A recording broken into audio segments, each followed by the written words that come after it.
माननीय राज्यपाल महोदयांचं आगमन झालं आहे आणि आता ते आपण उभ्या केलेल्या स्टार्टअपच्या स्टॉल्सचं निरीक्षण करतात. Welcome to the foundation day celebration week of Ratan Tata Maharashtra state skills university. I would like to welcome you all. Honorable Governor C.P. Radhakrishnan sir, Chairman AICTE Dr. T.G. Sitharam and all other guests have arrived. Let us welcome them with a big round of applause. Welcome all the dignitaries on the dais.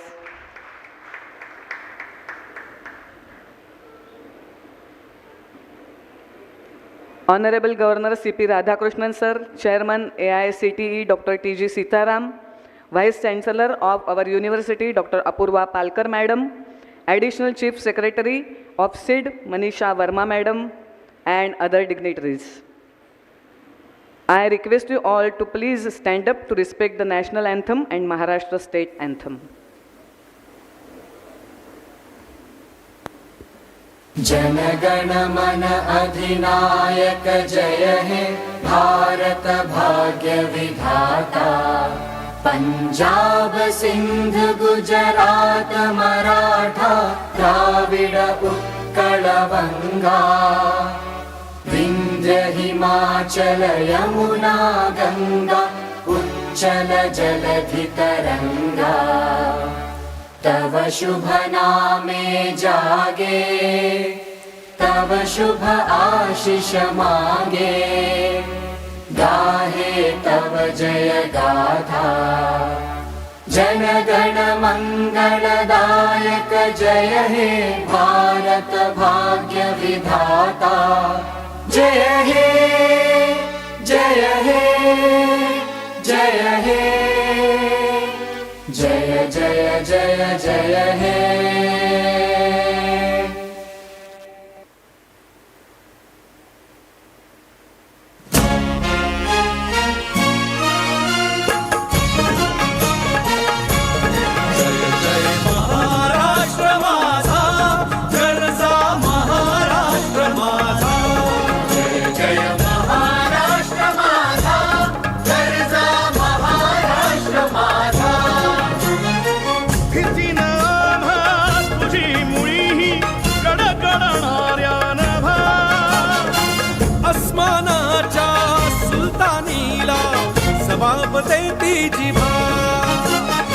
सह्याद्रीचा Singh गर्जतो Shivshambhu राजा. दरी दरीतून नाद गुंजला महाराष्ट्र माझा. जय महाराष्ट्र माझा जय महाराष्ट्र माझा. काळ्या छातीवरी कोरली अभिमानाची लेणी. ओलादी मनगटे खेळती खेळ जीव घेणी. दारिद्र्याच्या उन्हात शिजला विठ्ठलाच्या घामाने भिजला. देश गौरवासाठी झिजला. दिल्लीचेही दत्तगामी महाराष्ट्र माझा. जय महाराष्ट्र माझा गरजा महाराष्ट्र माझा. जय जय महाराष्ट्र माझा.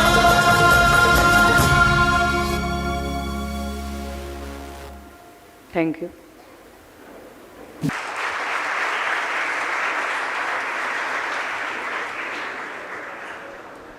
Now I request Dr. Apoorva Palkar Madam to please welcome Dr. T.G. Sitharam, Chairman AICTE.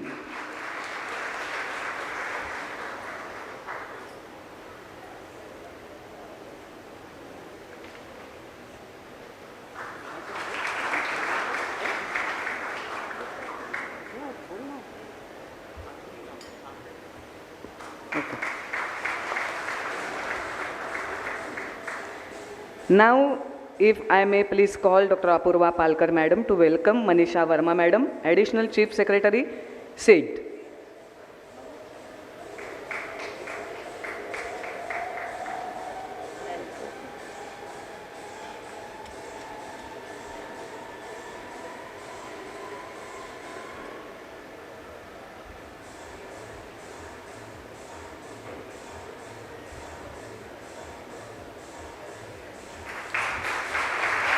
Dr. Sitharam, sir.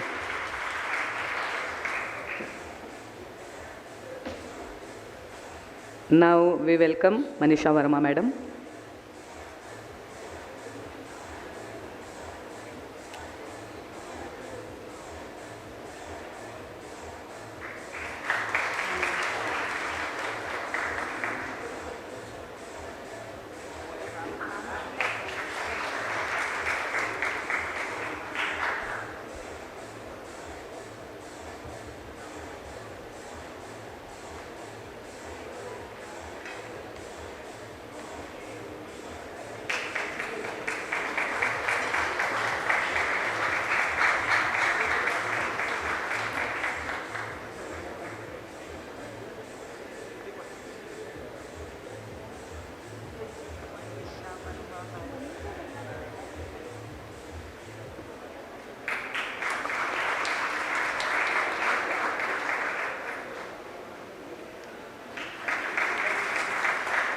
Now we welcome Dr. Prashant Narnavre, Secretary to Honorary Governor.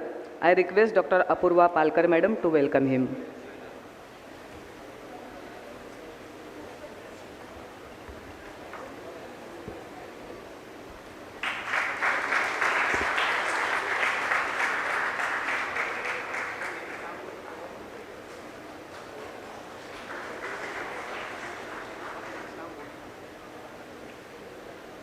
Now I request Dr. Apoorva Palkar, madam, to please welcome S. Ramamurthy, Deputy Secretary to Honorary Governor. Coming late? Okay, he is coming late. Nitin Patil, sir, Commissioner, Skill Development, Employment, Entrepreneurship and Innovation. Welcome, sir. And then Director, Directorate of Vocational Education and Training, Mrs. Madhavi Deshmukh, ma'am. I request Apoorva Palkar, madam, to please welcome her.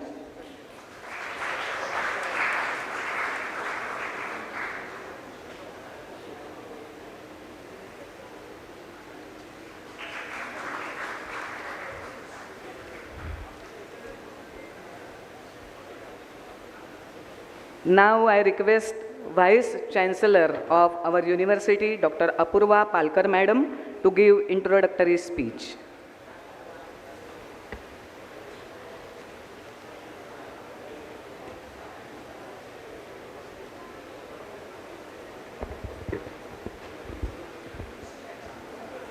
Good morning, everyone. Respected Shri C.P. Radhakrishnan ji, the Honorable Chancellor and Governor of Maharashtra, Dr. T.G. Sitharam, sir, the Honorable Chairman AICTE, Mrs. Manisha Verma ji, the Additional Chief Secretary of our department, Dr. Prashant Narnavre ji, the Secretary to the Governor, sir, Nitin Patil ji, our Commissioner, Madhavi Madam, the Director for DEVET, lot of industry partners who have come here, our esteemed Governing Council members, faculty members, and my dear students. Indeed, it is a great honor and privilege for me to be standing in front of you and giving this welcome address to all of you. There's a punchline that we've used in the university, Sarvam Sambhavyate Tvai. And this is what we've been living every day. Everything is possible. With that motto, we've been working hard for last 2 years, and we've brought university to certain shape where you can see the students sitting in this room. I'm very happy to state here that the university has started with me being the first employee of the university, and currently we have close to around 70 people working with us. We have close to 200 plus faculty positions which have been sanctioned by the government, 102 non-teaching positions sanctioned by the government, and very soon we will have a lot of full-time faculty members who will join the university. University is incomplete without an infrastructure, And I'm very pleased to inform everyone here that the university's infrastructure is coming up in Panvel in a large span, and this will be across 850,000 square feet built up, for which the High Power Committee has given an approval, thanks to ACS, who has taken a lot of efforts to ensure that the funding comes to the university. The World Bank has also given a funding of 250 crores for building of this university. University has started its operations in Kharghar, in Pune, in Nagpur, and in Thane currently, without waiting for the real infrastructure to come by. We have now close to around 18 courses that we have launched academics in, and we have the Board of Studies, the Academic Council, which have been put in place. Last 1 year, we started a course in the area of design, because we strongly feel that Make in India is the focus for Government of India. Keeping that in mind, we have joined hands with Rubica France, and this course has taken a good shape with a maker lab in Pune and Mumbai, which is in the same lines of IITs, and we are starting the same course in Mumbai as well as in Nagpur this year onwards. We've also gone into the areas like the MLT programs, the BSc MLT program, which has been done in partnership with Metropolis. We're also doing upskilling for doctors. The practicing doctors, a certificate program, which we have very recently started, and there are more than 100 doctors who are doing an upskilling program with us. Nothing can be complete without a Swachh Bharat. Keeping that in mind, we have set up 6 Swachh Bharat academies of the university, in which we have 6 partners, and 2,000 people have been certified by us, and they're already working in the industry. I'm pleased to share with everyone that my MBA students who are doing very specialized skill-oriented management programs in the area of business analytics, innovation, and digital marketing are working in places like KPMG, the big fours of the world, as well as in some boutique consulting programs. MTech program, which is where a lot of our Indian students tend to go to US, but we are very happy to share that more than 25 companies are engaged in the on-the-job training for our students who are doing the MTech programs, and this is the first program that we started in the university. With that, I will come to the part of the assessment accreditation. The university has recently received from NCVET an assessment and awarding body status. And we are happy to share that we have done certifications for 40,000 Maharera certified realtors. Since the AICTE chairman is here, I will fail in my duties if I don't tell everyone that we've also received the letter of intent, which is on the website of AICTE for all our centers. There has been a focus on aspirational skills that the university has, and AI is one of the areas in which the university is working. I'm very glad to share that 10,000 girls have been certified with the help of Microsoft for the girls training for AI.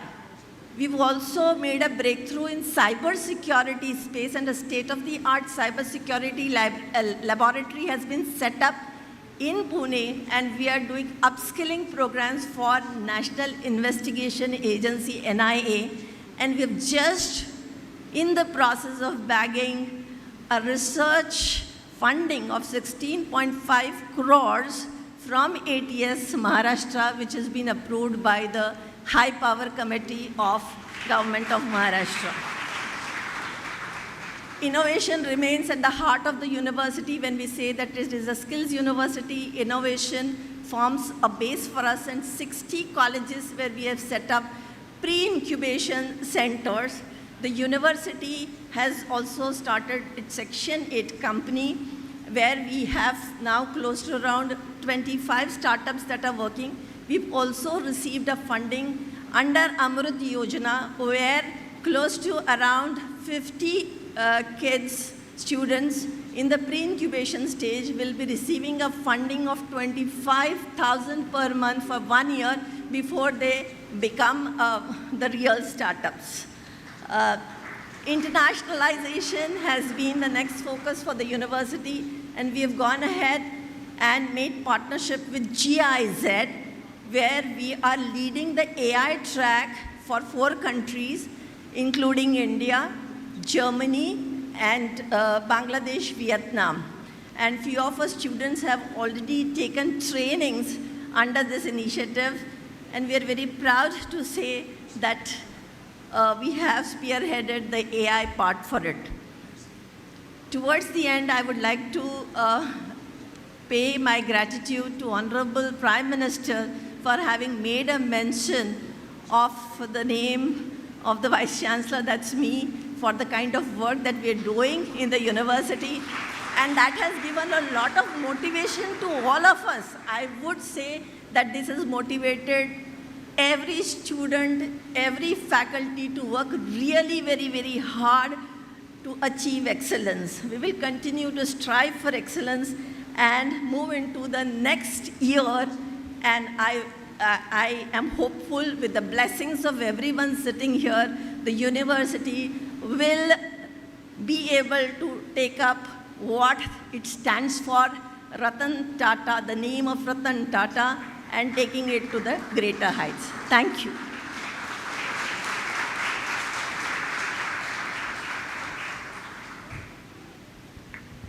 Thank you, madam. And now I request Additional Chief Secretary, Skill Development, Employment, Entrepreneurship and Innovation Department, Manisha Verma, madam, to express your views.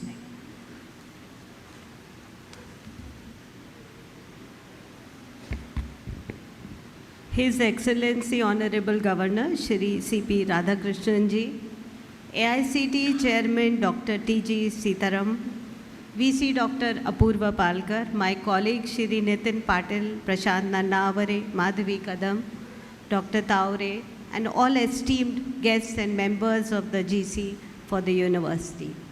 As I stand before you on this day, I am filled with pride and both nostalgia. When I took over the charge of this department, I was told that the government had taken the decision of establishing a university. It was like a foster mother who's given an infant in her lap to nourish and nurture and make it walk on its 2 feet. I did what I could, trying to figure out what was my role in this parenting of a university. And one thing was very clear to me right from the beginning, that whether it is rearing a child or bringing up an institution, it cannot be an individual act. It is always a collective effort, an effort that brings together not only the best brains and the minds, but also people who have the right heart and the vision to nurture the best.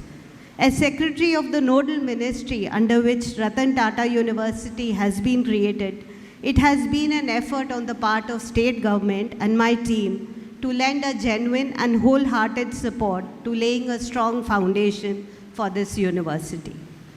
Our work has evolved right from passing the law to create the university in 2021 to appointment of a proactive VC, Dr. Palkar, and her core team. We house the first office of the VC in this heritage building, which has a rich legacy of technical education and a splendid architecture.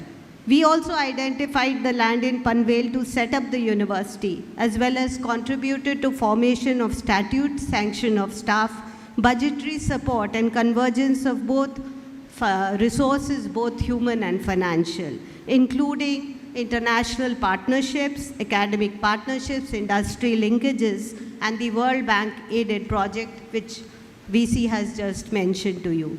It is today gratifying for me to see the university's growth, both with its branches at Pune and Nagpur, in addition to its base location at Thane, Kharghar.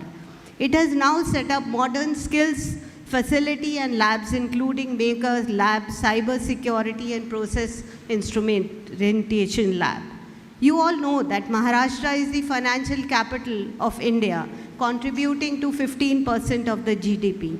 It is a young state with over 60% of population less than 35 years. This presents enormous opportunities of fueling state's economic growth and productivity with skilling and innovation. According to the World Economic Forum, by 2025, 50% of all employees will need reskilling due to AI and automation. The Global Skills Index 2023 highlights that only 35% global workforce possesses the necessary skills to meet demands of the digital economy. This gap is indeed an opportunity for a country like ours. Both the Government of India with its Skill India Mission, PM Kaushal Yojana, Kaushal Kendras, PM Internship Scheme, and the Maharashtra State Government through its vast network of state universities, engineering colleges, polytechnics, ITIs, and our departments, Maharashtra State Skills Development Society and State Innovation Society, are trying to bridge this skills gap and to leverage this demographic dividend. Our State Skills University is a significant milestone in these ongoing efforts. I am confident that the Ratan Tata University shall grow into a world-class institution focused on students for meeting both the current and the future skill demands, fostering entrepreneurship and becoming a catalyst for Maharashtra's economic growth, a growth which is both socially inclusive and sustainable. With a thrust on 60% of practical skills and 40% theory, aligning with the national education policy, and focus on aspirational skills such as AI, business analytics, cyber security, and upcoming courses, the university will, in future, certainly provide young graduates requisite skills and values that the industry will be happy to hire. Apart from providing market-relevant skills, the university is also bound to play a significant role in innovations. The state university, our state is already recognized as a global hub for startups with 27,000 plus startups registered, which is highest in the country. Our State Skills University has set up its Section 8 company iSpark Foundation and has collaborated with State Innovation Society for funding. I'm sure that the university's incubator will emerge as a hub of innovations in future. At this juncture, while the university is in its early formative years, it is also time for reflection. And I think that these are important questions that we need to deliberate.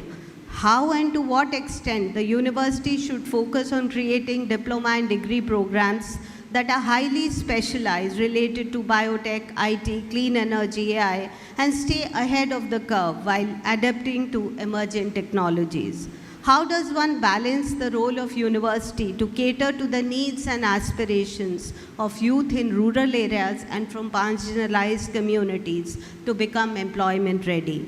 How do we ensure compliances while remaining agile as an institution to constantly innovate and adapt to global standards?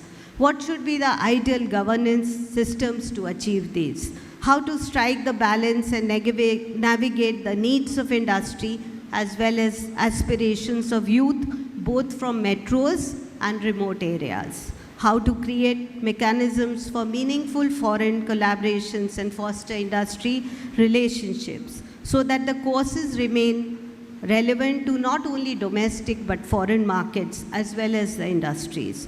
These are some of the questions that will require collective deliberation and roadmap for action. Lastly, to me, the most important role of the university remains is to inculcate right values of ethical leadership. Whether our students choose to be entrepreneurs or become managers in any industry, they should be known for their integrity and professional excellence. Students who are willing to learn and adapt to fast-changing landscapes of technological innovation, but grounded in human values. The students sitting here will be our best brand ambassadors for the university. Remember, the university is named after Shri Ratan Tata, who earned respect for his humility, philanthropy, far-sightedness, professional approach, and ethical leadership. I'm sure that in years to come, our State Skills University will become a brand which is identified with world-class institution in terms of academic excellence, with a highly dedicated and brilliant faculty, an institution that is agile and robust enough to constantly adapt, innovate, and stay relevant for industry needs, and with a vision to create futuristic skills. And above all, an alumni which becomes a pride for this institution for their brilliance and ethics. I feel privileged to be part of this purposeful journey and would like to express my heartfelt gratitude to everyone, not only to our governing council members, founding VC faculty, admin finance team, colleagues in Mantralaya, but our industry and academic partners, experts, mentors, and well-wishers who have contributed to laying the foundation and helping to nurture this baby.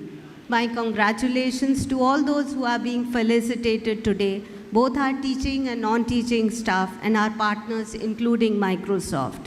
I would urge you all to stay with us and help it grow into a beautiful institution that will not only be a pride for Maharashtra, but for the entire country. Jai Hind, Jai Maharashtra.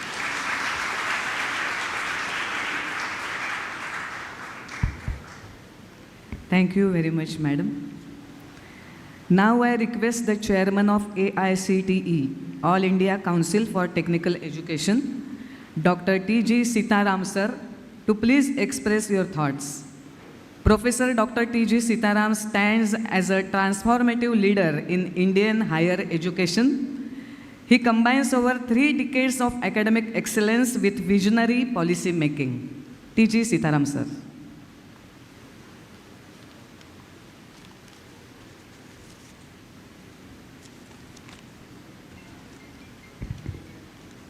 Good morning, His Excellency, Honorable Governor of Maharashtra, Shri C.P. Radhakrishnan ji,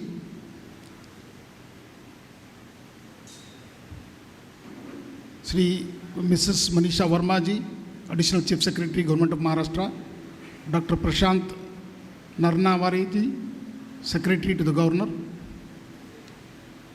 Shri Nitin Patil, Commissioner, SEEID, Srimati Madhavi Sardeshmukh ji, Director, DVIT, and all the distinguished guests, industry partners, esteemed faculty, and students of Ratan Tata Maharashtra State Skill University. Sabhi ko namaskar. Very good morning to all of you. It's indeed a moment of deep honor and reflection to be present here at the second foundation day of Ratan Tata Maharashtra State Skill University in this beautiful building here. Let me first of all congratulate the university and all the leadership which has created this particular university, focusing on skills, and also named after one of the India's most revered industrialists and philanthropists, Shri Ratan Tata ji. So I had many occasions to interact with him as a professor of Indian Institute of Science. He was our chairman of the court of Indian Institute of Science, Bangalore. So I had several interactions with him. So finally, such a towering personality is no more with us. And his name is associated and stands with this university. So there is a lot of expectation of this university to rise to his level of thinking. It is also, I feel, the skill university which is focused on the skilling and the importance of it. So hopefully it will be a beacon of hope and opportunity for thousands of young aspirants seeking meaningful and future-ready career through skill-based education. I think it is very apt to tell because I have interacted with Dr. Apoorva Palkar ji, and she is an apt Vice Chancellor to drive this. And the transformation she has brought in the last 2 years is phenomenal. But a lot work to be done yet. So on this occasion, I urge all of you to bow your heads in respect to pay humble tribute to Bharat Ratna Shri Ratan Tata ji, a visionary industrialist, humanitarian, and a nation builder whose life was dedicated to the service of India. And as you know, all of you, Tata's contribution philanthropically to our nation is phenomenal. Ratan Tata Maharashtra State Skill University is an excellent initiative, a pioneering initiative, we can say, by the government of Maharashtra, the first of its kind in the country, and dedicated to his, imparting high quality skill-based education with a mission to create a highly skilled, employable and entrepreneurial youth force. The university integrates academic learning with hands-on training, industry collaboration and startup incubation. I think it is an apt time. As you know, we have now celebrating the National Education Policy, the 5th year completion by July. So the NEP emphasizes on hands-on training and learning through by doing things. So I feel experiential learning, collaborative learning, and peer learning are going to be the focus of many of the initiatives of what NEP emphasizes on. So as we stand in the Amrut Kal, the national vision is to become developed India by 2047. The transformation hinges on the strength of our youth, on their skills, their adaptability and their ability to innovate. All of you will agree with me that innovation rules the future. So it's very pertinent that our students who get training on hands-on and also skilled, they should be able to create their own startups and they will be the job givers than job seekers. So this is the goal with which RTMSSU has to play. And this is the second year, so hopefully, in another 2 years, many of these students who graduate will create. But I was also happy to see some of the innovations and products what has been displayed outside by some of the students in and around this institution.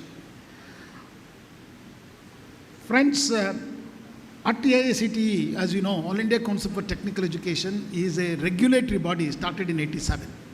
But I'm very proud to tell you that we have moved from that regulatory to a facilitator role, creating a lot of opportunities for the students, centered around whether it is students training or faculty training.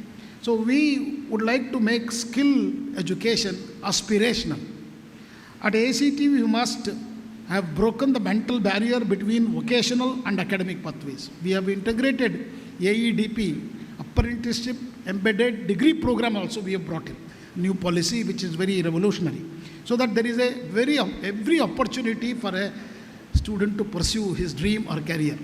In addition to that, we have also started the working professional program, which is a very, very unique and accepted all over India very well. About 400 institutions are offering.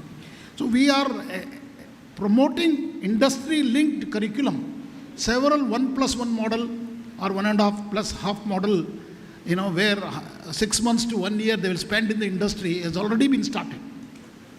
Several universities in India, I don't want to name specifically, but already started working with industry and with full 1 year working there as on-job training, you may call it.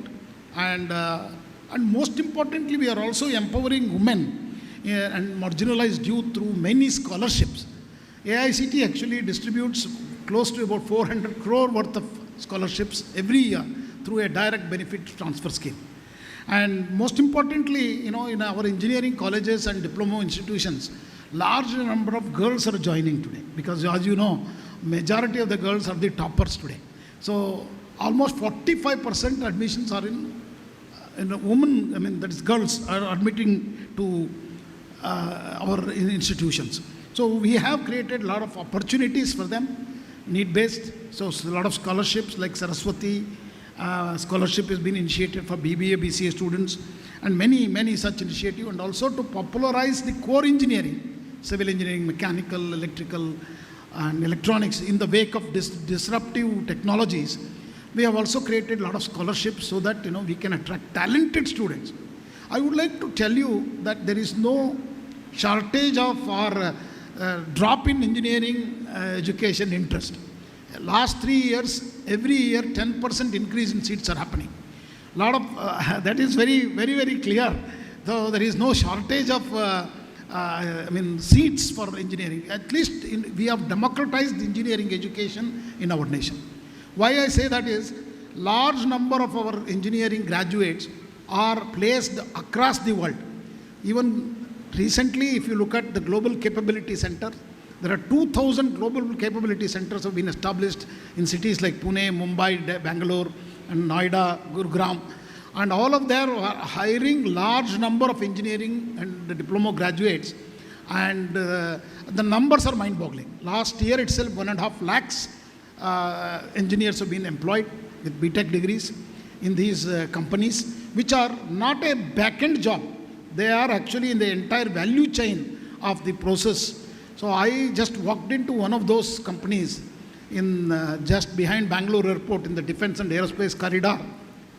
I was really myself astonished. In city of Ben, started maybe wrongly with large number of engineering colleges in 80s, but today we are very proud to tell we have delivered engineering and management education, not just for India, to the whole world. Because you name the country, our engineers are there. You name the company, there must be 1 or 2 engineers graduated from our engineering colleges.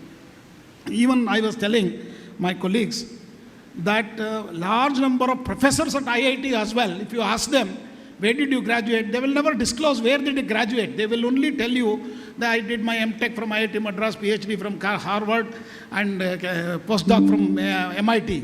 But when you ask them repeatedly, where did you graduate? They would be somewhere, some of the engineering colleges from, SP Jain or some colleges. So it's very obvious, including me. I graduated from proudly, I will tell you, Government BDT College of Engineering in the University of Mysore. Okay, and I studied in Kannada medium up to 10th class. So this is the kind of people are there in entire nation. So now I think the change has come pertinently. We are, because artificial intelligence is here. Artificial intelligence is not, is not nothing artificial about it actually. It is an augmented intelligence and a crowd intelligence. So everyone can get benefited using that technology. Definitely every technology has a pros and cons. So we need to educate all our young people and leverage AI, and particularly with emerging technologies. So we at AICTE are committed to do that. At AICTE we have declared 2025 as the year of AI, and we are also encouraging entrepreneurship and startup culture. I am very happy to tell you we have created Institute Innovation Councils across all our institutions. And that means 14,500 institutions have created IIC across. And this year we have made R&D center mandatory at all our institutions. Without that, they will not get an approval. So we are propagating research and innovation culture. Through this, more than 8,000 startups, more than 35,000 patents have been created in the last 2 years. So this is a very huge number, and we are seeing a lot of success. And today we can boast that we are in the top 5 countries of the world in either patents, papers, or engineering PhD producers to the world. So I feel we have done exceedingly well, but we need to do much more, because there are a lot of aspirations. A lot of young people are there, expectations. So I hope universities like Ratan Tata Skill University will also play a major role in this endeavor.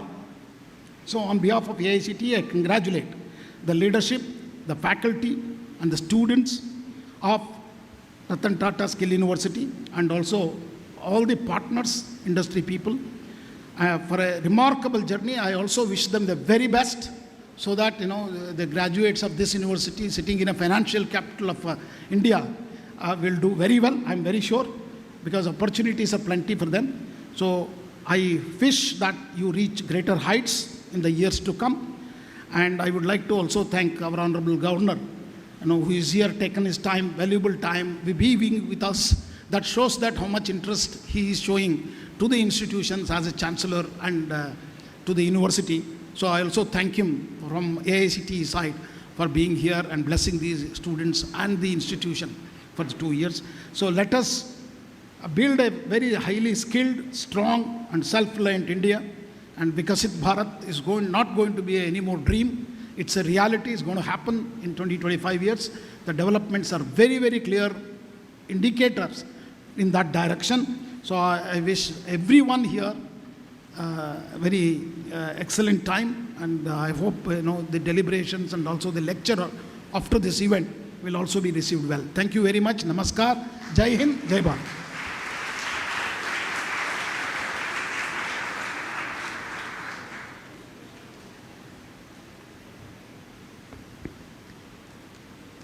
Thank you very much, sir, for coming here and expressing your views. Now let us hear the thoughts of the Honorable Governor of Maharashtra, who we are eagerly waiting. I request Honorary Governor of Maharashtra, C.P. Radhakrishnan, sir, to address the audience.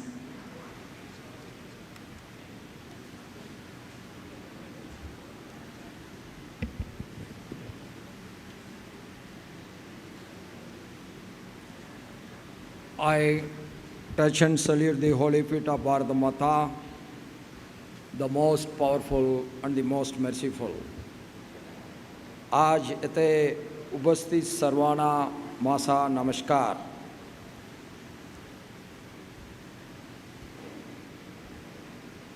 On the Foundation Day celebration week of Ratan Tata Maharashtra State Skills University, Mumbai, the dignitaries who are sharing their dais with me, Dr. D.G. Sitharamanji, Chairman, AICTE, Srimati Manisha Verma ji, ACS, Skill Development, Employment, Entrepreneurship and Innovation, Dr. Prasant Narnavere, my secretary from Raj Bhavan, Shri Nitin Patil ji, Commissioner, Skill Development, Shri Ramamurthy, my Deputy Secretary, Srimati Madhavi Deshmukh, Director, Vocational Education and Training,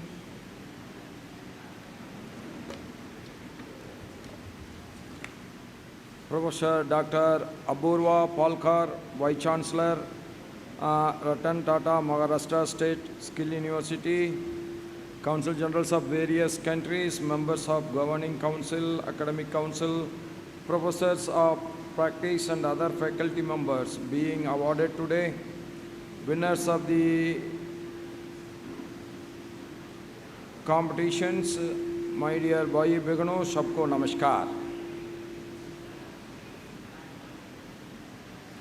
I congratulate every one of you on this occasion of its Foundation Day celebration week of our Maharashtra State Skill University named after Ratan Tata. The university commenced its operations in January 2023. With a short time, it has created its impact and launched several innovative programs. Such a short span of history or life, the Skill University is doing wonderfully well, and it understands the market needs that is has to be appreciated. This university indeed lucky to have Sri Mangal Prabhat Lodha ji as its minister. He is a man patient and a silent watcher, and he always humble, but doing the things very deeply. His actions speak louder than words. I congratulate Sri Lodha ji and his team for their decision aimed at transforming industrial training institutions. Skilling, reskilling and upskilling are not just tools for economic advancement, they are the instruments of transformation that can shape the destiny of our nation. What is the skill yesterday need not have any relevance today. You take typewriting. When we were in the schools, we used to go to the typewriting institute and spend an hour there to learn typewriting. That was, at that time, it was the thought of the society that learning typewriting is you are advancing in your business activity. But today it is not like that. You can speak, it will get typed. So many advances have come. But accordingly, we have to improve our skills. We have to be up to date with the modern thoughts, modern innovations, modern requirements. That is where the success story of a single individual is being lying. And if we can equip ourselves in a better way, that means our success story will be much, much brighter. So this skill training university is aimed at how to bring a close correlation between the market needs and the theory. No doubt, there will be always little difference between the theory and the market practice, but it should not be so huge gap what it is today in many of our subjects and the students. An MCOM student getting out of the college is not able to operate an accountancy in a firm. That should not be. So this skill university is doing a wonderful job. And I will tell you one thing, for all the youngsters who are assembling here, whatever may be the training, whatever may be the learning, what makes you different from others, what makes your success rate very high, if you involve yourself with your work, with the self-discipline, that is where you will be coming out with a very successful career. Why Japan and China are so successful? It is very simple. Their work culture is so good. When they involve with the work, they don't deviate their attention. Their attention towards that work, maybe manual, maybe research, whatever it is, they don't deviate. And they are very particular about the timing also. When you are involving, when you are doing work in time, then ultimately the project will get completed in time. Everybody's contribution make the project very successful. So we have to be with one single thought, that is involvement with our work and the self-discipline. These two things only can make you to learn more and more, make your efficiency more finer, make your efficiency get tuned up every time. For that, what you need is your self-discipline and your involvement. And this, we want India to be the Vikshit Bharat by 2047. That is the great dream of our Prime Minister Narendra Modi ji, and he is spending now lot of money on research, lot of money on skill development. The previous era, we never thought that central government is going to spend so much of money for the researches, for the skill development. So Modi ji has given his thought, unless we equip ourselves, our youngsters are get equipped themselves, it will be impossible to meet the standards of the international arena. So it is very simple. First, you have to understand what is the real need and how to achieve the real need by practice. These are the two things that determines our efficiency, and we can raise our efficiency to the international standards. And our state government is doing wonderfully well in recruiting the people for Germany, in recruiting the people workforce for Japan, that I have participated in 2 functions, and I was astonished to know the involvement of our skill development ministry in recruiting the people and helping them to go abroad. But I will tell you, I am from a state which is well known for hating the other languages, Tamil Nadu. But by hating other languages, we can never come up. I am telling you very honestly, by hating other language is not loving your mother language. You have to love your mother language, that is different, but you must know as many languages as you can. That will make you more and more equipped yourself.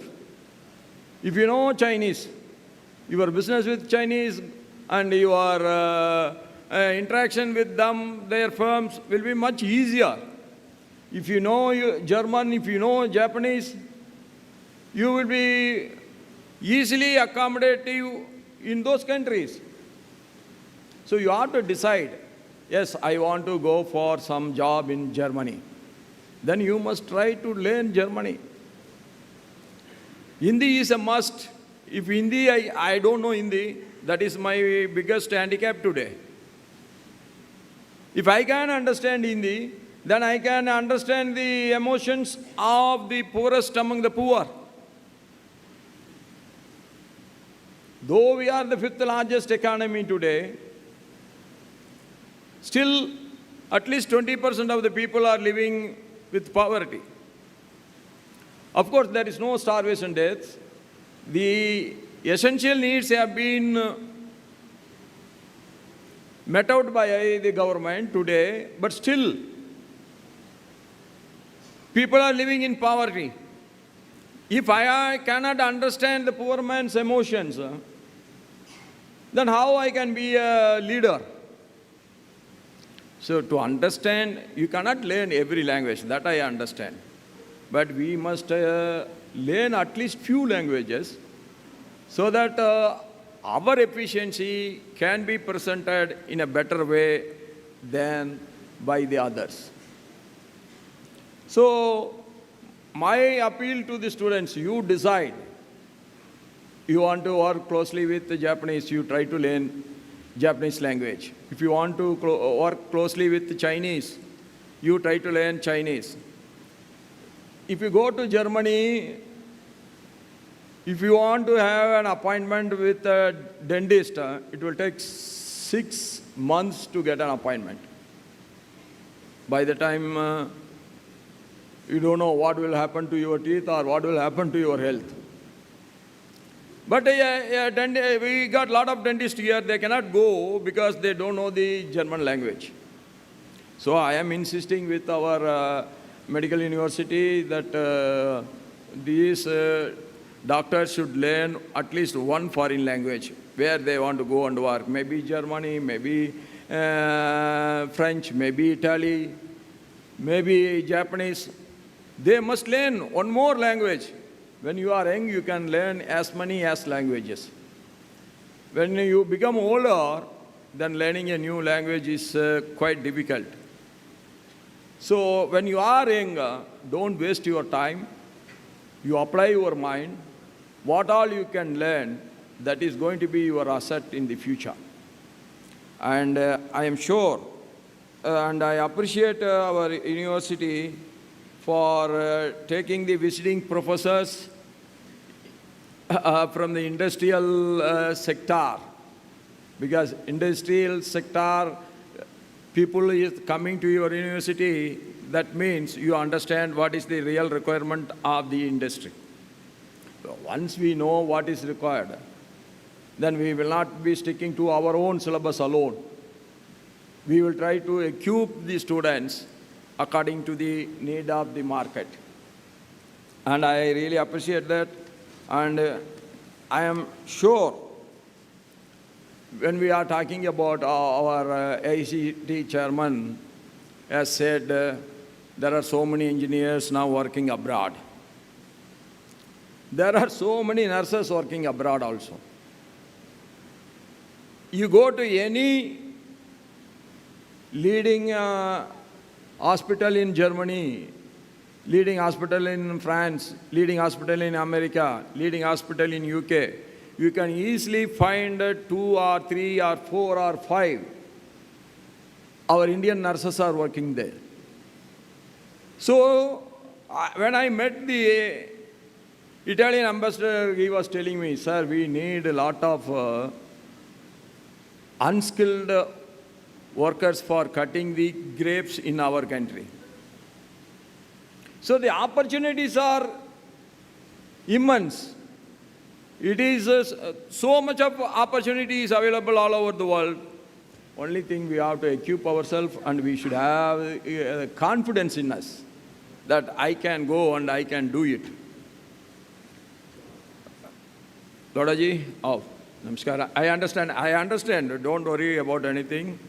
No need to say any maaf karo or something. Why you are holding your yes, I know that you have been held up elsewhere. So we have to understand this. What is the requirement? Okay, what we do with our unskilled, uneducated workforce?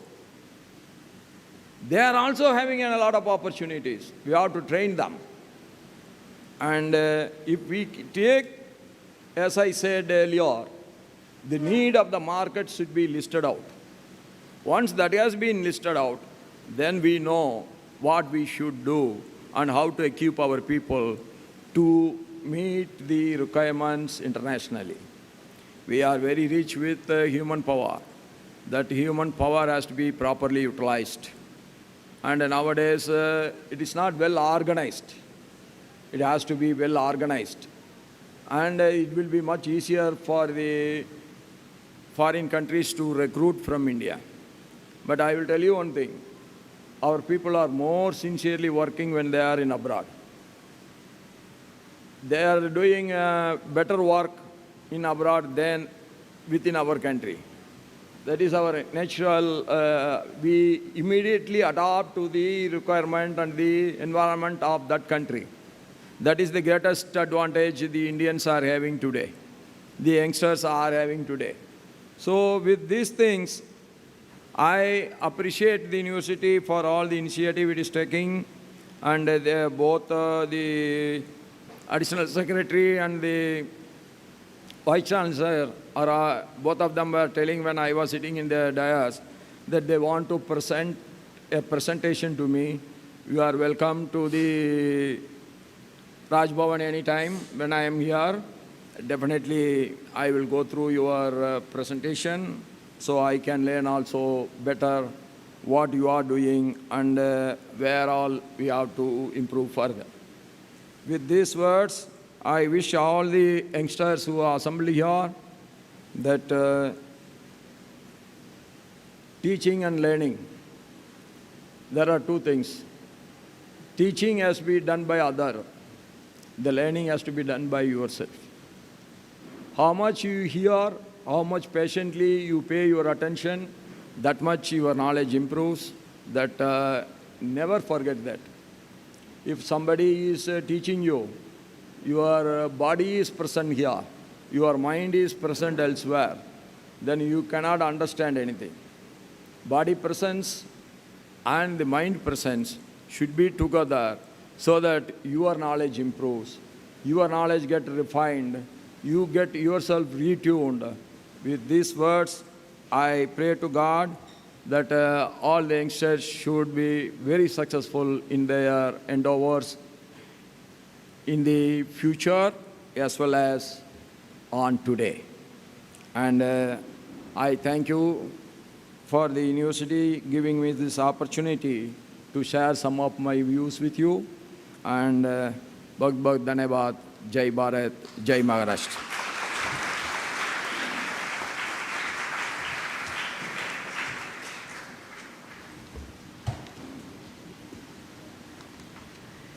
Thank you very much, sir, for your advice and views. Mr. Lodha ji, Mangal Prabhat Lodha ji, our minister, is now present here. I request Apoorva Palkar madam to welcome him.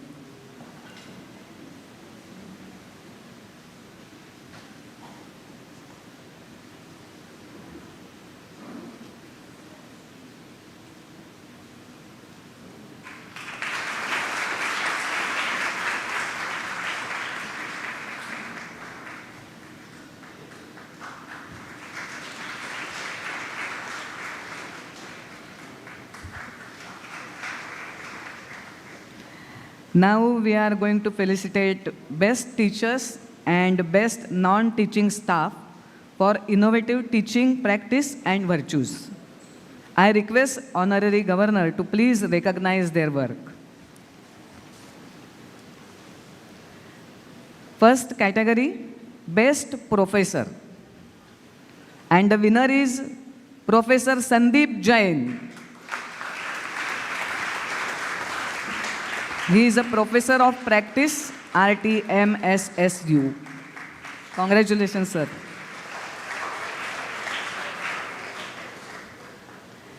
Second category is Best Young Faculty, and the winner is Aniruddha Chauhan. Most popular faculty. Assistant Professor, RTMSSU. Congratulations.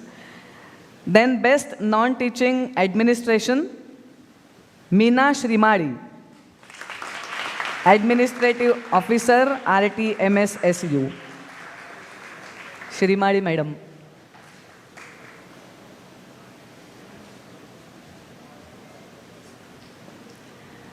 Then Best Non-Teaching Technical Assistant, Ashish Sagane. Lab Assistant, RTMSSU. Congratulations.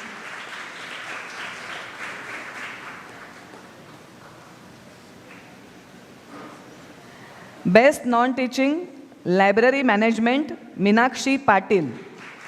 Librarian, RTMSSU. Meenakshi Patil.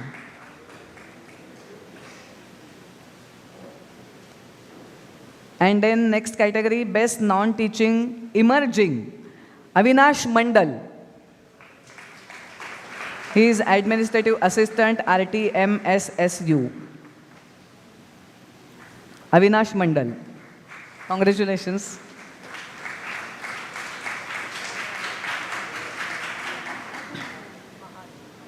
Now we are going to felicitate Prashant Mahajan. He is from AI Microsoft. Skill University, in collaboration with AI Microsoft, had organized AI training program for empowering more than 10,000 women. Prashant Mahajan. Congratulations, sir.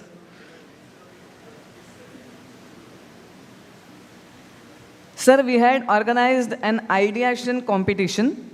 30 colleges participated in it. We are presenting now 3 awards from them. Prizes are sponsored by Maharashtra State Innovation Society.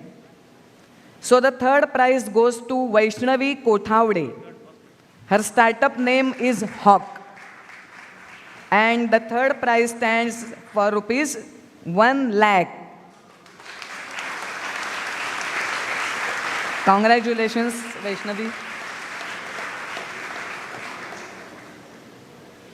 Second prize to Sakshi Parekh.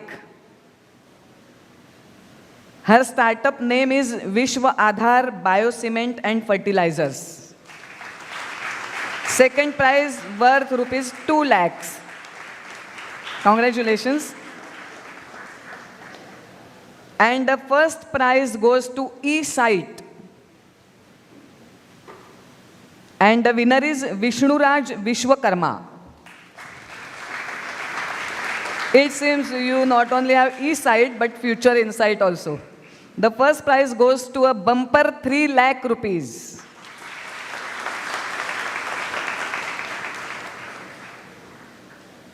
Congratulations, all of you. And now, I request Mangal Prabhat Lodha sir to say some words and also deliver vote of thanks. Honorable His Excellency Governor Shri C.P. Radhakrishnan Sahab, Professor T.G. Sitharam ji, Srimati Manisha Verma, Professor Apoorva Palkar, Vice Chancellor, Srimati Sardeshmukh, Shri Patil, Nitin Patil, यहाँ पर उपस्थित सभी education field के whose who, मैं मन से his excellency governor sir से माफ़ी मांगना चाहता हूँ और आपसे भी माफ़ी मांगना चाहता हूँ कि एक एजिटेशन में जाने के कारण मैं लेट हो गया। और मैं पूरे रेस्पेक्ट से इस कार्यक्रम का, और सबसे बड़ी बात यह है कि हिज एक्सेलेंसी गवर्नर साहब ने यहाँ आना एक्सेप्ट किया और इसके लिए डिपार्टमेंट की तरफ से और महाराष्ट्र सरकार की तरफ से मैं आपका मन से धन्यवाद देना चाहता हूँ। एक ही सेंटेंस में मैं अपनी बात समाप्त कर लूँगा, ज़्यादा बोलने का अधिकार मेरा बचा नहीं आज। तो वो मेरा सेंटेंस ये है कि जैसे कि समझदार लोग क्या करते हैं, तो सूरज की रोशनी के सामने खड़ा होकर सूरज की रोशनी ग्रहण करते हैं तो उसमें ताकत आती है। आज महाराष्ट्र का सूरज his excellency governor C P Radhakrishnan sahab उन्होंने यहाँ पर आकर हम सबको सूरज की रोशनी प्रदान की है। इस इंस्टीट्यूट को, इन बच्चों को बहुत ताकत प्रदान की है। And I assure you sir, after your today's presence and your facilitation to number of people, they will go with a more strength, and next year when we again invite you, you will see our faces better, brightening and more confident. Once again, thanks to all of you.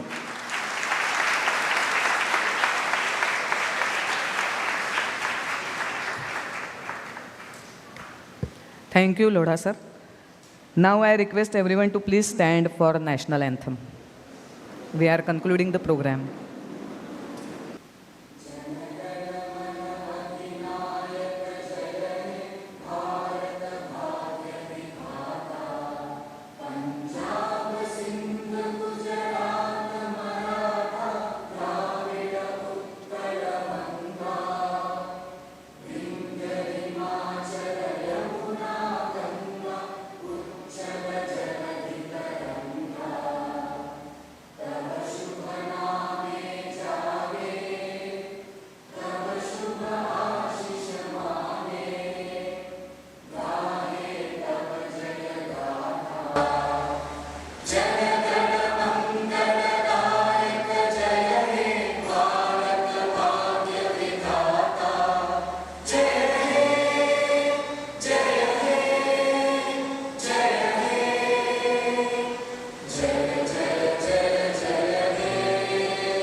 Thank you.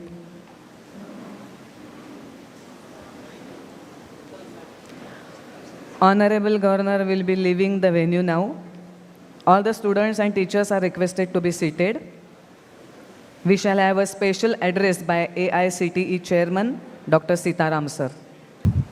Good afternoon. Now we are heading towards the session of a keynote address.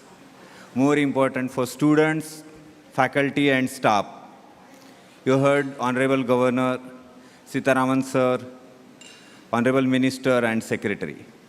But as a student of technical fraternity, engineering and technology students, management students, it will be our proud privilege to hear Professor T.G. Sitharaman. Anyways, sir, don't need any introduction. He was introduced in the first program. So without taking much of a time, I request sir to come on the dais and deliver his keynote address. Good afternoon. I have, if you can see very clearly, the title of my presentation is Creating Synergy Between Education and Skilling and the Future of Work. As you all know, today with disruption in technologies, starting from artificial intelligence, generative AI, cyber security, okay, and robotics, interaction between man and machine has been increased. So a lot of, people have to be skilled for a new generation of skills now. So there are a lot of things. For example, if you go to an automobile industry today in China, the entire factory is shut with electricity. No electricity is required because you don't need to see anything. It is all automatic now.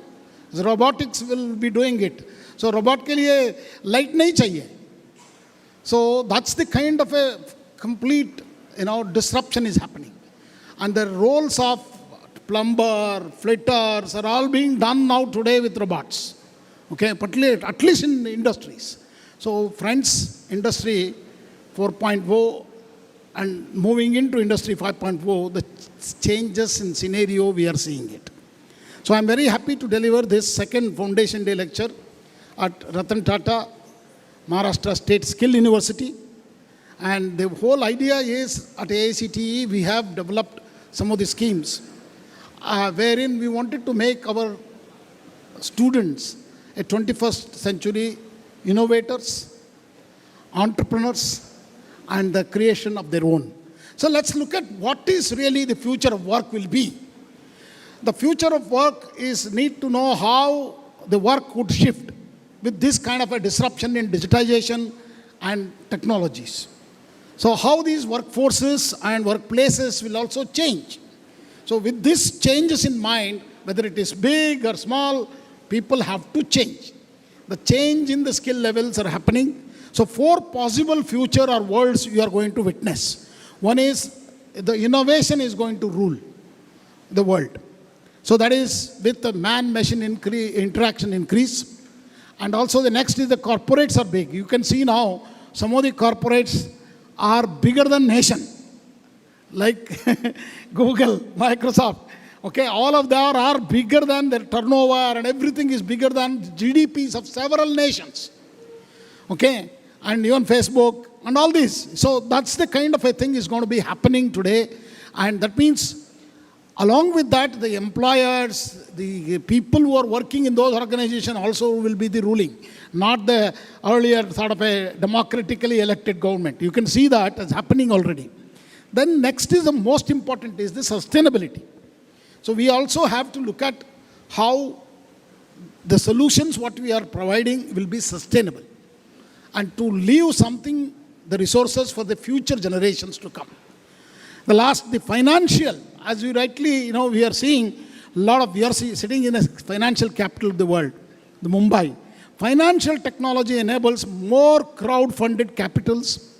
That is not just an individual is funding you or banks are funding you. It will be much more crowd-funded funding capital and division of work between home and work is going to blur. You can work from anywhere. This is what is going to happen even in education. We already started for transforming education by self-learning, using technology, using digital learning. Both UGC and AICTE have already described 40% of your courses you can take wherever you want online and put it in the your academic bank of credits, which will be able to, universities will be able to accept that as part of your curriculum. So with these changes of the future work, I think what we need to do, how to train our new generation is the big challenge for all of us. Next slide, please. So let's look at Bharat, the higher education ecosystem. And in 2024, we had gross enrollment ratio in higher education 28.3 with 4.3 crore children studying in higher education. 80% of these students are undergraduate students, whether it is 3-year degree or a 4-year degree. Okay, 80% of them. So our look at, masters, MTech program are only hardly 10%, 10 to 12%. So our plan by 2035 with national education policy coming in is to reach a gross enrollment ratio of 50%. It's a very, very huge task for us. And another 3 to 4 crore students are going to come in next 10 years to higher education and in the skilling sector. So digital and distance education will become popular. Only thing is whether it is the same way what we were learning through distance educations, open learning, will be not the same way. It will be completely blended and a new order is going to come because we have learned many things during COVID-19. So the technology is the one which is going to play a pivotal role, and how you adapt to these newer technologies is very key. Everybody, whether you are studying engineering or humanities or social science, technology is going to be interspersed in your curriculum. So let's look at the national education policy, what is our goal as per the policy of 2020. We will be completing 5 years by the July of 2025. The foundational pillars of this policy was access, equity, quality, affordability, and accountability. How we have done in all these 5 things, if you look at it, so which is aligned to 2030 agenda for sustainable development.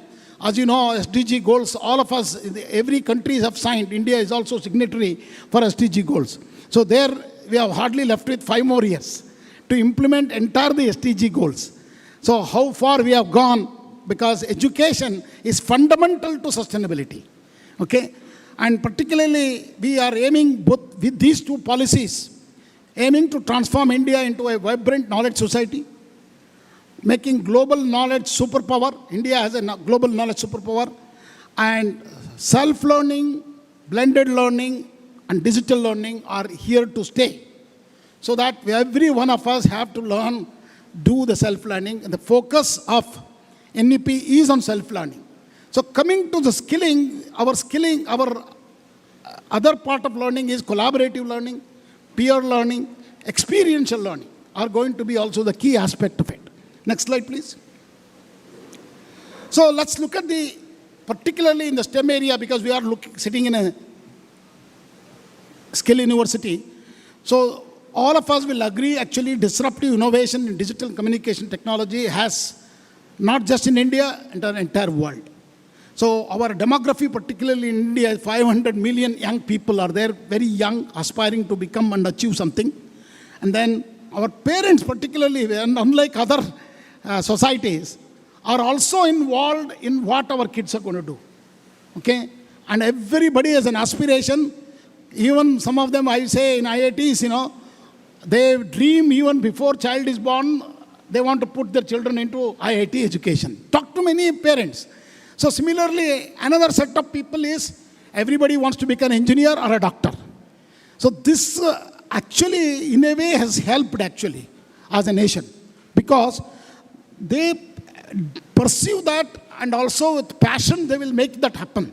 Their kids, however difficulty is for them, they will save all the money, whatever they are earning, put it on many of the young people.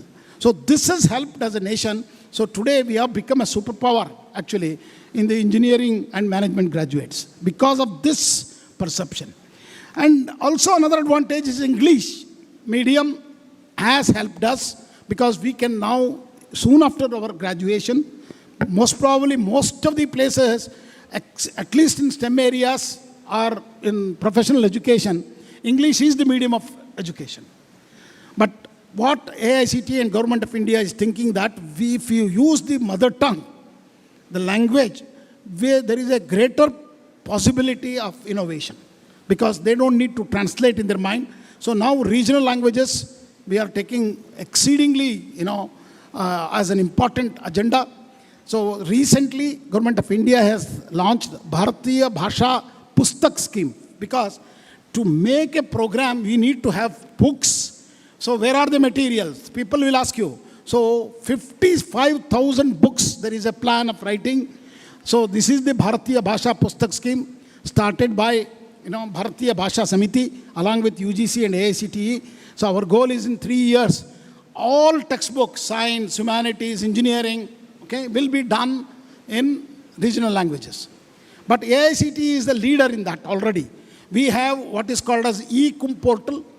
We have already created 600 textbooks in 12 languages, covering first and second year diploma, first and second year engineering books are already completed.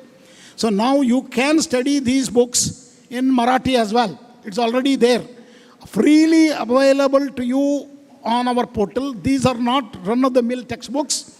These books are actually outcome-based textbooks. And also it is as per the model curriculum of AICTE. So, and also it has very technology integrated with new QR codes for additional reading. So this is one of the best books which is available on the market. Please use them, download them, and adopt wherever, however you want to for your academic journey. So World Bank report has actually given us Indian higher education system as the third largest ecosystem in the world, next to United States and China. I think in a couple of years, our higher education, if we are the same way we are growing, will be the second largest, beating even America. Okay?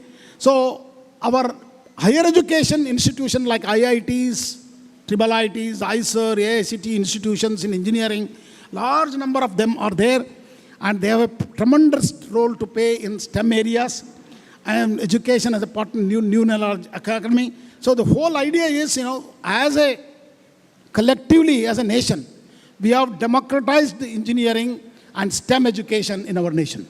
That means any person who has an aspiration to study in engineering or diploma or the specialized courses, they have an option available to them closest to their place. Every nook and corner we have an engineering college, including Andaman and Nicobar and Lakshadweep Island also we have an engineering college. So that clearly speaks about 3,000 institutions, engineering, 3,500 diploma institutions in the country, making engineering education accessible. And not only accessible, all of these engineers are working, as I told in my earlier speech, across the world. Every company you name, you have to see an engineer graduate from India. So I'll just simply tell you one simple example. I was as the designer of the highest elevated rail bridge in Chenab, across Chenab River, near Katra. And this bridge is a very unique bridge and a very large span bridge, very difficult terrain. So I was doing design of the foundation and the stability of the slopes. So, but when the bridge has to be designed, the structural part, still in Indian guidelines and regulation, if it is a large span bridge, it has to be an international bidder as well. So this international bidder wanted to discuss with the foundation and designer. I went there.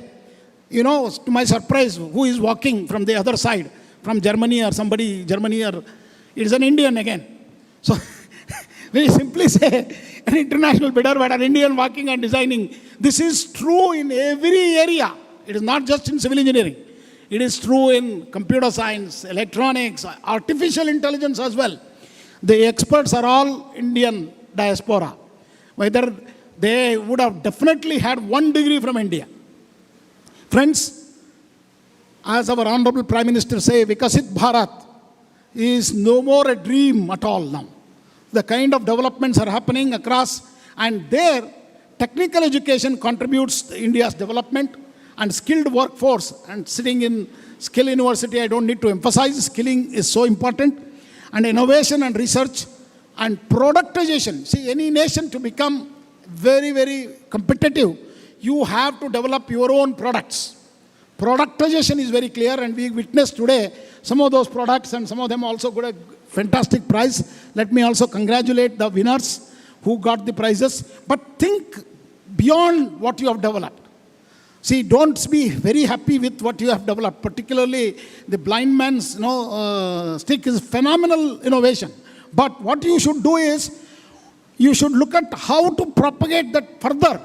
For example, if there is some kind of an obstruction you see through a camera, you should be also giving the blind man different signals. Oh, this is this, because he will not be able to see. He only will listen the vibrations or no, the connect you give it to him through that vibrations. So that kind of different vibrations if you create for a different objects, that is also very, very good innovative things which you can take it to the next level. So friends, industrial growth is happening in a very big way. Semiconductor is here today. We have already have 4 factories. By the end of this year, we will have our own chips manufactured for specific applications. And infrastructure development, whether it is ports, roads, highways, railways. Soon there will be a super fast train from Ahmedabad to Mumbai. Okay, that is Shinkansen. Such kind of projects have already come. Our airports are world class. Okay, and digital public infrastructure, what we have created, is also an excellent one. So friends, note that all this is fantastic, but we need to create, because we have a large population, and we need to create job creators. Employability is very important. Education is always linked to employability. Okay, today we don't study for fun. We study to get employed. So that's where most of the industries are saying, we are not going to take these graduates and train them further. They want to get trained while the students are in the college. So this shift has made birth of many skill universities. Okay? Because skilling has to be part of the academic learning, not a separate one. After 1 year, you will go and get trained in the industry. So that's the kind of a things. So to become a developed nation by 2047, we need to empower our young people. And technical education is increasingly important. And STEM areas are increasingly important. So with the introduction of NEP 2020, what has happened is a lot of flexibility has been brought in with a multidisciplinary education, multiple entry, exit options for you. And this progress to take India to the next level as a knowledge economy, and all of your contribution is very critical. So to become that, you need to become an entrepreneur, job creators than a job seeker. How do we do that? How do that continue? I will just highlight to you in a little while what are the initiatives we have taken. So let's look at the range of institutions we have in our nation. One is the foundational institutions like all the BA, BSc, BCom courses. And the second is the career-focused institutions like AICTEs and PG Diploma and many of these, even including Skill University will come in that. Our top-notch institutions, centrally funded technical institutions, IITs, IISc, ISER, IIITs, all central and deemed universities, which are doing high-ended research and deep tech developments are in the top pyramid. So what I am going to focus is the career-focused institutions like AICTE-approved institutions. So AICTE was born in, even though it is a advisory body, started in 1945, but the actual teeth came in 1987 when it became a regulator. Okay?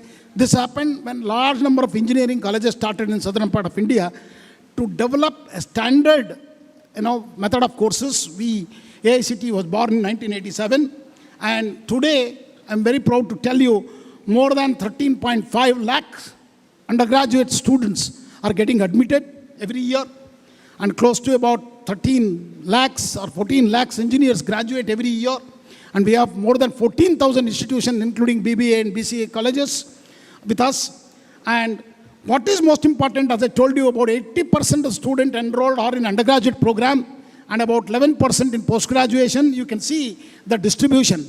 So this indicates very clearly a strong need of equipping undergraduate students. So we thought that better to give a specialization in UG itself. So very new initiatives have been taken with a minor degree in UG on space technology, defense technology, semiconductors, quantum even is available to you. Please see those options, and even institutions and universities also have to take a choice of developing this kind of a new material for available new courses to be available to our students. So these are the AICTE approved institutions. So these are all not happened overnight. Lot of fantastic initiative in the areas of by both the government, state government, as well as AICTE, UGC have implemented many schemes. So for example, TechUp is the 1, 2, 3, has really transformed our private engineering colleges to a different level, because this was a grant given to many of the institutions. So this has created a lot of, similarly Swayam, which is self-learning MOOC platforms, have today one of the largest resources available on Swayam platform. Today we have also extended that to Swayam Plus, with a lot of industry participating in that, offering the courses to the young people. And even UGC, AICTE allows you to take Swayam courses on your own, study and take an exam through NPTEL, and that could be again put into your academic bank of credits and take that credit as part of your curriculum, not as an extra course. So friends, national education policy is a phenomenal policy which really aided as an agenda for us to reach that goal of Vikasit Bharat. So in this, expectation from industry is very high, because as you see, the birth of skill universities is because skilling is very important. It is not just the soft skills, domain skills, industry-specific skills, and particularly job-oriented skills are very critical. And to run, these are all to run in conjunction with academics, as I told you. They are not ready to wait for you and take you there 1 year and train you on their job. They would like you to get trained.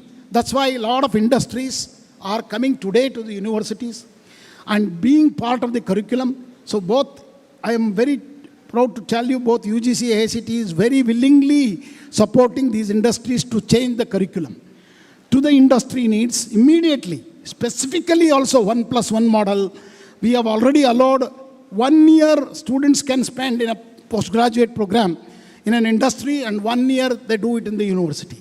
Similarly, we are allowing even undergraduate program for 6 months, a mandatory internship is allowed. And this is so I would like to tell you, skilling is going to be the key in the next order, not just the degrees. Degrees no more becomes irrelevant, but you have to have degrees to assess. So along with degrees, skill. So identify a skill which you wanted to excel and there are a lot of opportunities, unlike the earlier days, for you to learn this on your own. Okay? And this is where AICTE is shifting focus from importing skills, from a cognitive skills to non-cognitive skills. Soft skills, domain skills, job-oriented skills are already been part of our curriculum and the activities, what we are doing at AICTE. So there are a lot of transformative initiatives. I don't think I will have a lot of time because I have to also catch a flight. So this slide will tell you what all the activities Namari AICTE is doing. Look at, we have revision of curriculum regularly, much more regular than many universities are doing it. But we are also defining that as a model curriculum. That means we are giving a lot of flexibility to the universities and colleges to adopt themselves.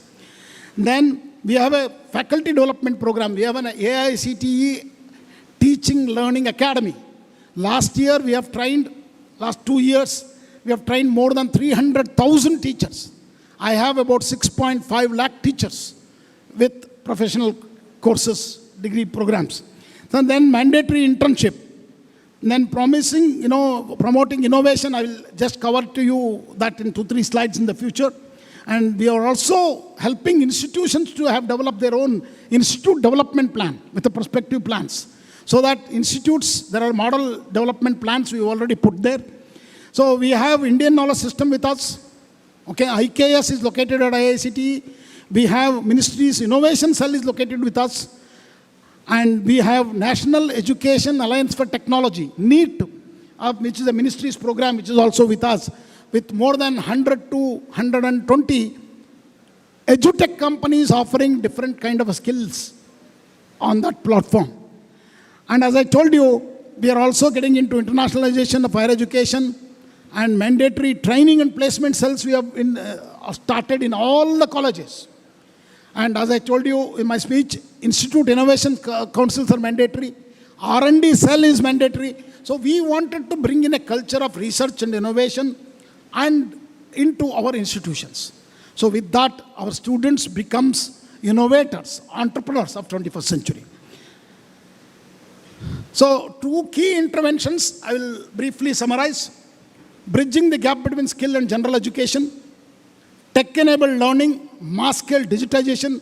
For example, our all approval process is completely digital today, including inspections. Okay, no physical people will go because we are actually, you might say, sir, they will cheat in the technology. Let me tell you what we are doing is the entire approval process is based on self-declaration. Okay, that means you are going to upload what you have done in your institution by yourself. We don't receive anything by hard copy, emails, nothing is accepted. It is on a portal. You declare what you have declared, and there are so many accreditors today. Not only NAC and NBA, even a parent is a fantastic accreditor of your institution. Students are going to do a proper survey and select what courses they want to do and whether it is a worth of money coming to your university. So there are many such people and there are whistleblowers. So all of that will be given. When the complaint comes, we do a strict. So that's why I said as per NEP, the rules are light, but their implementation is tight. And it is possible through the technology to deliver that. So that's what we are trying to do at AICTE. AICTE is the leading regulator in transforming the regulation process into digitization. And I'm telling you, I'm very proud to tell you, even Medical Council came and discussed with us. And many National Testing Agency, many of them have come, and even Ayush Commission, all of them discussed with us how to transform, including Pharmacy Council, how to transform this into a very, very simpler and easier process with technology. Then continuous professional development of teachers is one other focus area we have put, and that's what I will explain in a little while. And we are focused is on future emerging areas. What are those? I'll tell you. So bridging the gap in this mainstreaming skilling through national education policy, implementation of national credit framework, which is actually brings in, all the skilling to be part of the NEP. So this national credit framework 1 to 8 scale will actually, if you have not read that, please read national credit framework, which actually uniforms across the disciplines and everything. So whatever courses you have done, whatever skills courses you have done, could be able to, what level of these courses, and it could be linked to the national credit framework. Promoting apprenticeship embedded degree program, a new policy, much more advanced than UGC's, has been brought out. It is already being implemented. We had a meeting with BOAT, all 4 regional BOAT meeting, and it is linked to apprenticeship, which they are offering through BOAT, and automatically we are giving an option for them to learn continuous learning. Similarly, our working professional program 2 years back, which I have implemented, is a big hit, so that students can work and learn with a lot of flexibility to do a degree in the evening. And none of them are, one more thing, under NEP, there is nothing called evening degree, part-time degree, and distance degree. They are all same as long as the assessment is same. So assessment importance is given. I will come to that assessment in a little while. Industry academic collaboration is extensively done. So mainstreaming, in the mainstreaming of skilling, we are also catering to need multidisciplinary and holistic education across sciences, social sciences. So at least if you see in the engineering curriculum, 12 credits are such things. Very, very, very general. On environmentality, sustainability, it's a mandatory now. It has to take NCC, okay, are made compulsory, okay, and which removes the distinction between academic equivalence between vocational and general education. So you can come through many streams and achieve what you would like to achieve. Finally, implementation of National Credit Framework, all of us have taken it very seriously. Please look at that here, which is a very unique framework designed to integrate the credits earned through school education, higher education, vocational, skill education, providing lifelong learning opportunities, and also you can take a break, come back. That is what multiple entry exit options will also provide.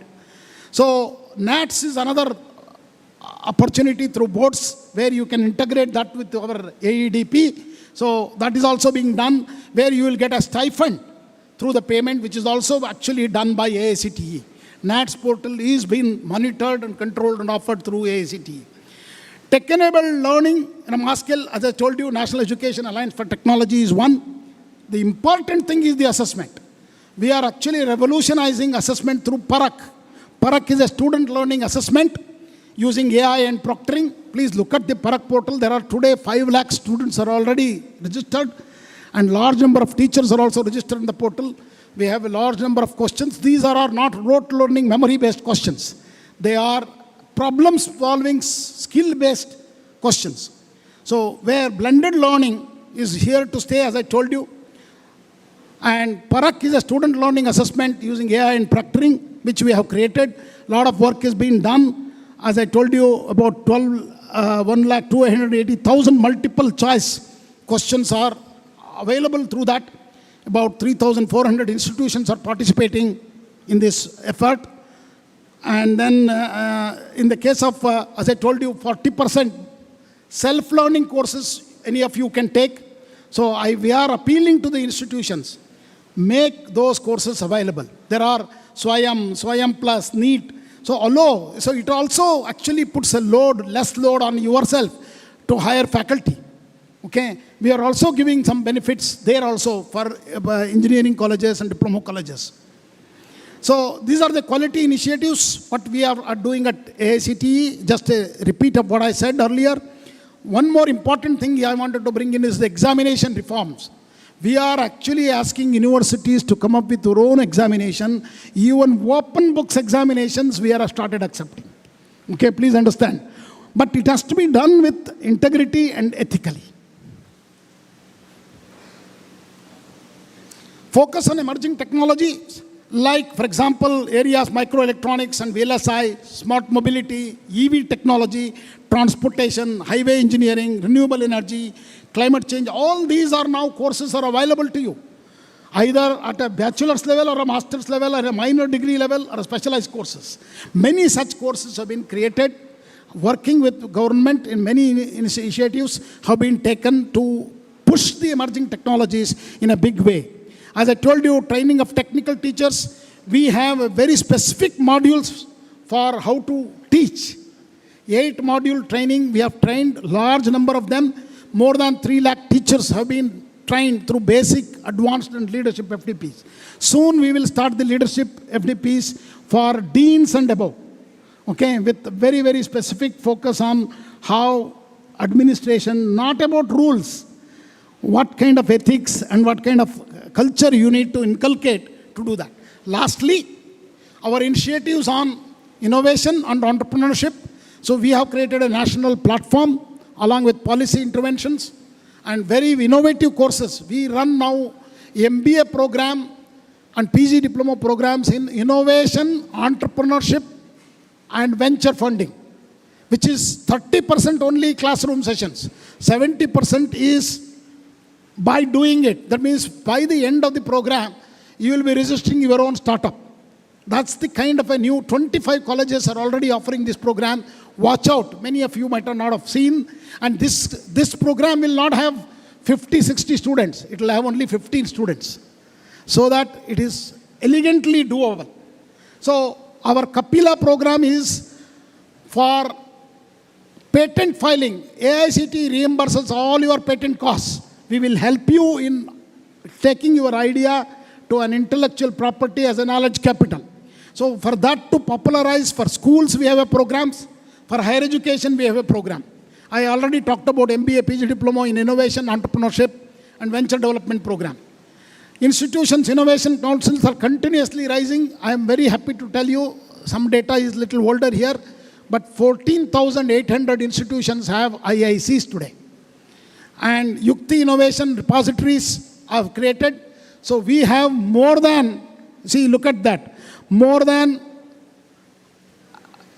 startups, more than 7,000 already crossed.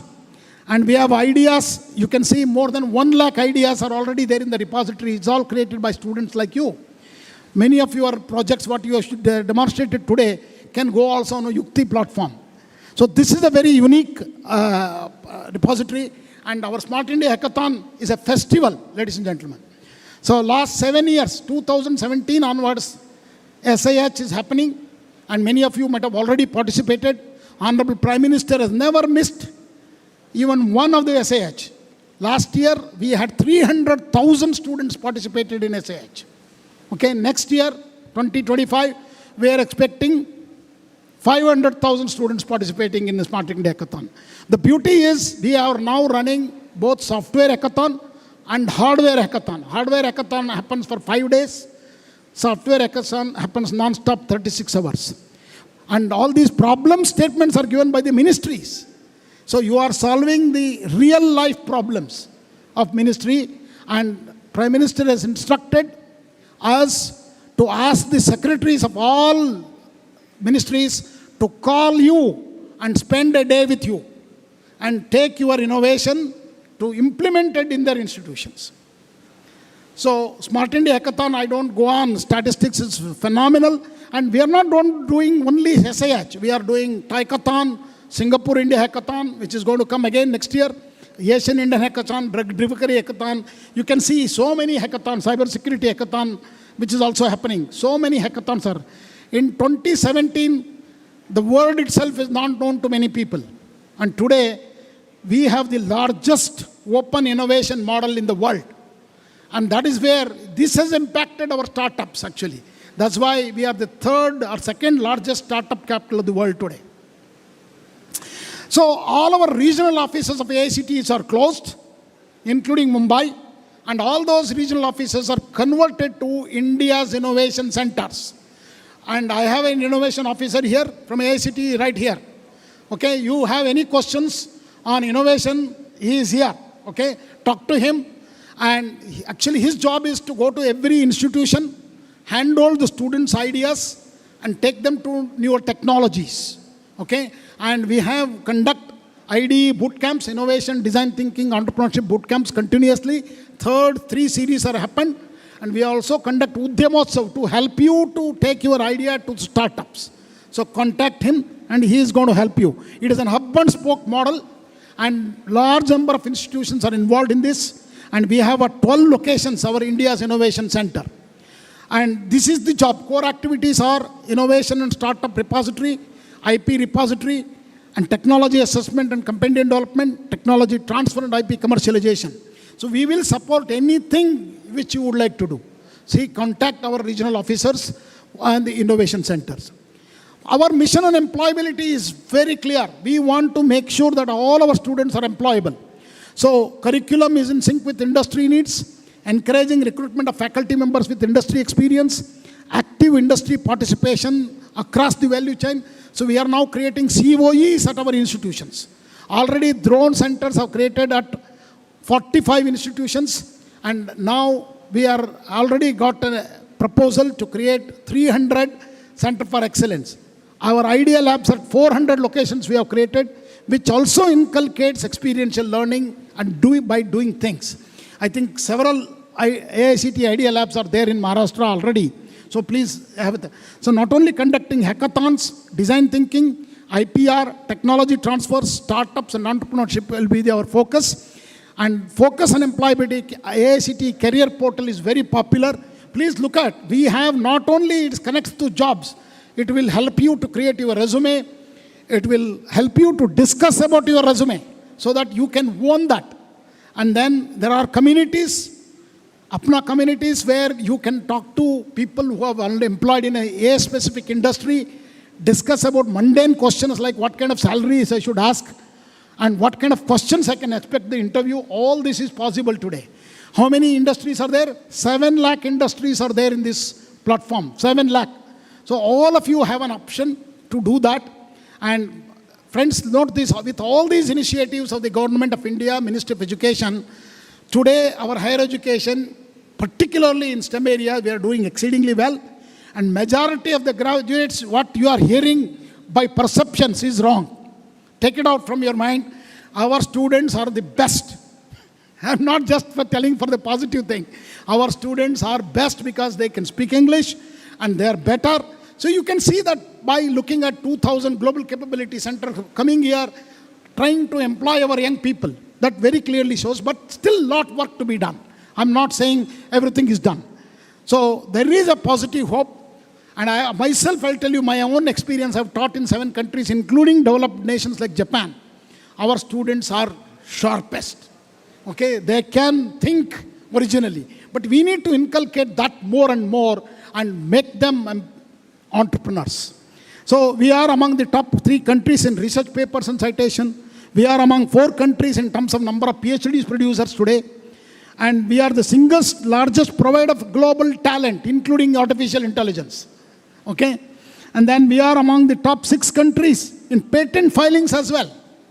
But people, you will only hear about negative things. I want you to change that narration, think positively, and we can change. Once you have to, first mind has to be cleaned up. And we need to think positively.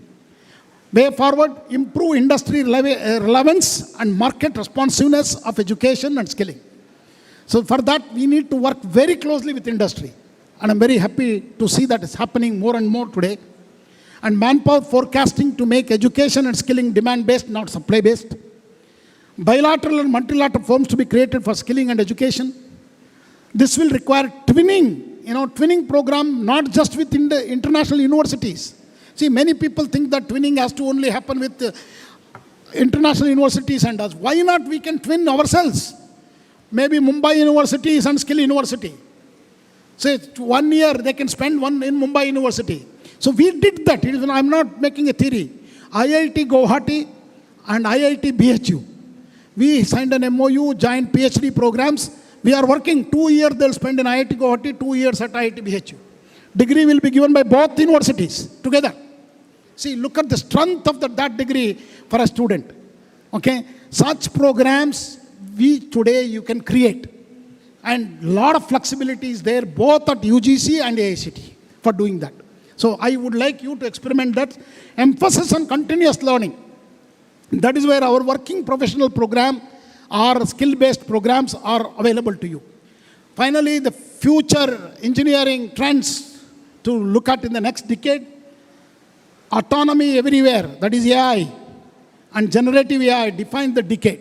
So that's why AICTE has declared this as a 2025 as the year of AI, and we are actually emphasizing more and more all of you to learn that. Big data, 3D printing, Internet of Things, cyber security, EV vehicles, renewable energy, industry 4.0, 5G and beyond, space, defense and nuclear technologies, quantum technology are here to stay, and it will cut across different disciplines. It is not for civil engineers can also be specialized in quantum. It is not that you have to be only computer science to do that. So that's the kind of a interdisciplinary, multidisciplinary, transdisciplinary courses students have to take, and a changing profession is multidisciplinary expertise and collaboration with a sustainability focus. You can be a successful one. But before I conclude, I would like to tell you AICTE initiatives on universal human values. We want you also to be human first.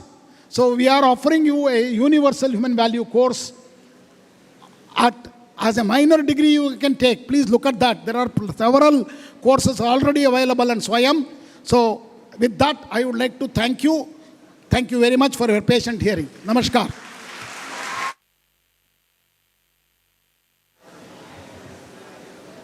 So, just now we listen the words of wisdom from Sitharam sir, a true professor at heart from IIT, and we are fortunate to listen him.